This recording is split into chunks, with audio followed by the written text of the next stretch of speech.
This is Eddie Hearn, Matchroom Boxing. You're watching Sporting Icons. You don't need to be anywhere else.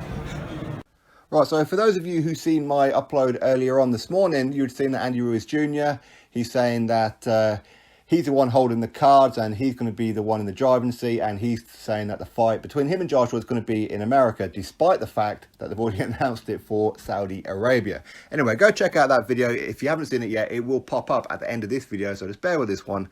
And while you're here, subscribe if you haven't done so already, and welcome. So Eddie Hearn has responded to the Instagram video clip of Andy Ruiz Jr. saying that he ain't going to Saudi because he doesn't have protection, blah, blah, blah. Anyway, this is what Eddie Hearn had to say. The contract for the rematch was signed prior to the first fight. They were both signed at the same time. There is no other contract. We have to let Andy and his team know the time and date, venue, which we have already done. That's it. They are contractually bound for the rematch. There are no conversations between the two teams about not doing the fight. I don't perceive a problem. Ruiz signed a contract with us that he was absolutely over the moon with. That will give him the opportunity of a lifetime. He will 100% honour that contract. His choice is to have a legal battle that could push him out of boxing for years, or to defend his belts for a lot of money against a guy he's already beaten. There isn't any doubt he will take the fight. Any messing around and Ruiz will lose the belts, and he won't be able to do that. We expect the IBF, WBA and WBO belts to be on the line. So there you go, Eddie Hearn. So what he's saying to you is pretty much what I said to you guys a couple of weeks ago when Ruiz is saying, I'm not coming to the UK, I'm not doing this, I'm not doing that. I hold all the cards, I decide, I'm a champion, blah, blah. And I said to you that he didn't need to be signing for a rematch because he's already signed.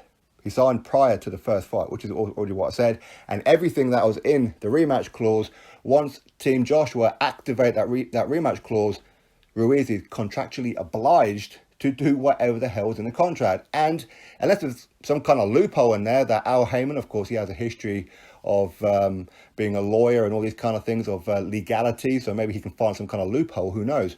But contractually, if not, Ruiz has to do everything that Joshua says. The money's already laid out. The date is now already laid out. The location is laid out. Ruiz just has to follow through. And if he wants to be free of it all and go dictate and write his own checks, if you like, then he needs to get past Joshua again. These are the rules. Joshua gave him a voluntary defense. Voluntary. Yes, Ruiz got the win, of course. And Ruiz can say all he likes about there's no protection here. No, it doesn't matter, okay? They could put it in the middle of Baghdad, okay? It makes no difference. Not that there's a problem with Baghdad anymore, I don't know. But either way, you gotta get my point. They could put it on in Mexico. They can put it on in Dubai, they can put it on in Sudan, anywhere in the world that they want.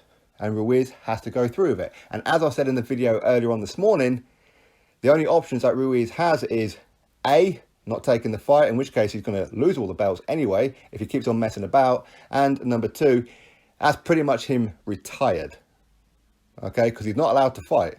Because what's the point of contracts, rematch clauses, if they're not being honoured? Okay, fight. It's not like anybody twisted his arm. He was quite happy to sign for the rematch. So he agreed to it. Now here it is. Now you've got to go through with it and go defeat Joshua again. Okay, that's what he's got to do. Can he defeat Joshua again? Well, we don't know, do we? We have to wait and see. Hopefully, in my opinion, Joshua beats him. But ultimately, either take the fight or keep messing about, and one or two or maybe all three of the sanctioning bodies will strip you, in which case you're then going to have legal cases against you, which means you ain't going to be able to fight for a very, very, very long time, and potentially all the money, maybe a bit more, that Ruiz has earned, he's going to end up losing because he got sued for it. Because it's not like they're going to strip him of all the belts and then Joshua gets to fight somebody else for all the belts. No, the belts will be dispersed.